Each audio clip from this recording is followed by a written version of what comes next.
Hi, I'm Shaira Santiago. I work at a psychiatric unit caring for patients that struggle with mental health conditions. Today, I want to share with you guys a topic that has impacted my circle of relatives to a personal level. This problem can affect your emotions, relationships, and overall well-being. Mental health is not just about what's in our heads. It affects every part of our lives, and it can happen to any of us. Today we'll be discussing why is our mental health important, who is affected, what is stigma, the impact of stigma, and how education and advocacy can improve lives. As mental health awareness grows through social media and academic environments, research has shown the connection between mental and physical health. Understanding and practicing the steps to avoid discrimination is just a starter to improve as a society battling against mental health conditions.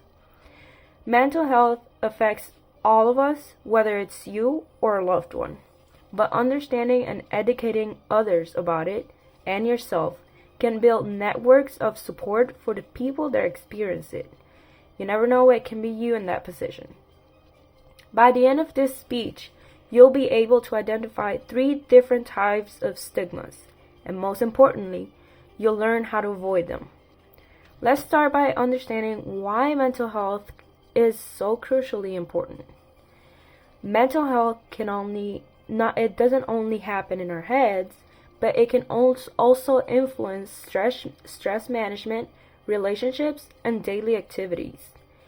There is a strong link between mental and physical health, which means that these can contribute to chronic conditions, and the symptoms can have an impact in your daily activities such as academic, work, family relationships, everything. But recognizing these early warning signs and seeking help is the key to managing mental health conditions effectively. Now, you might wonder, how is this relevant to me? Let's look at who is affected. Mental health issues are like a big umbrella of different categories filled with factors that can impact everyone in many different ways and symptoms that can often manifest differently. An estimated of 26% of Americans that are 18 or older suffer from a diagnosable mental disorder each year. That means that 1 out of 4 adults suffer from a mental health condition. Anyone, regardless of their background, culture, beliefs, race, age, or sex, can experience mental health challenges. Even though we're all vulnerable to be impacted by a mental health condition, there is a huge problem that we are just starting to be aware of as a society: stigma.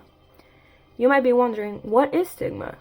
Stigma refers to negative attitudes, prejudice, or false beliefs about mental health. These beliefs can be influenced not only by culture and personal beliefs, but by society too. The discrimination and how people treat those with mental health conditions often affect people that suffer mental health conditions, and families may even avoid seeking help due to fear of judgment or blame. Now, just like mental health conditions, stigma can come from different directions, and the patient is not the only one who can suffer from it. Let's explore the 3 most common types of stigmas. The first one is public stigma. It can lead to social exclusion, low self-worth, and reluctance to seek treatment. Public stigma, it's often from the outside to the inside, meaning that the people around you or the people around that patient are the ones discriminating that individual. Now, second type of stigma is internalized or self-stigma, which means that individuals internalize negative beliefs affecting their self-esteem, relationships, and work. It can worsen depression symptoms, anxiety, and suicidal thoughts. Now this one, it's from the inside to the inside, meaning that you yourself or the person who's struggling with the mental health condition is being discriminative against themselves. And then the third point is stigma by association. Friends and family may experience stigma, leading to isolation and lack of support. Caregivers are the main victim in this type of stigma because they may avoid discussing a loved one's diagnosis out of fear of judgment. I know what you're thinking, and you're totally right. These all have things in common. The outcome. How does stigma affect individuals with mental health conditions? It makes recovery more difficult. It leads to exclusion and isolation. It creates economic and interpersonal struggles, and it damages an individual's sense of self-worth. The patient suffering these stigmas very often refuse to reach out for any treatment because they fear that they will be labeled or judged by their condition. Fortunately, it's not too late to fix this, and guess who can take part in this battle against it? That's right, everyone.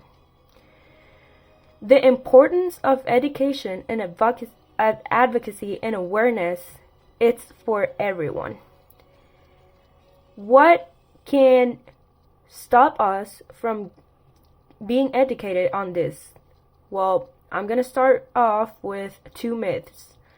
Myth number 1 is mental health issues are all in your head.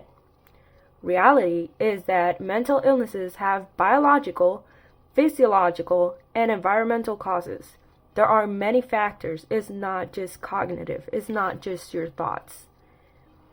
The second myth, seeking help is a sign of weakness. In reality, getting help and breaking the silence is a very big sign of strength and self-awareness.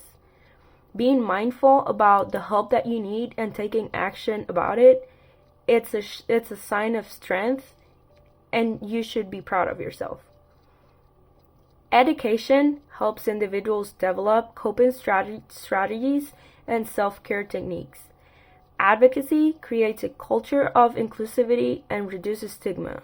And awareness allows for better support networks and understanding. So, just in case you got distracted thinking about the laundry and dishes that you still have to clean at home, I'm going to summarize this in 3 points.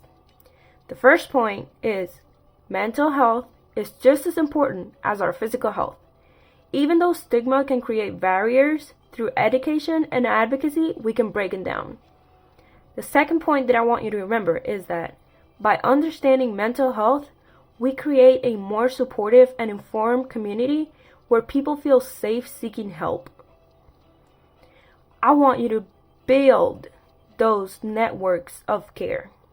Now the third point, it's time to break the stigma, build a network of care, and prioritize well-being. Thank you guys.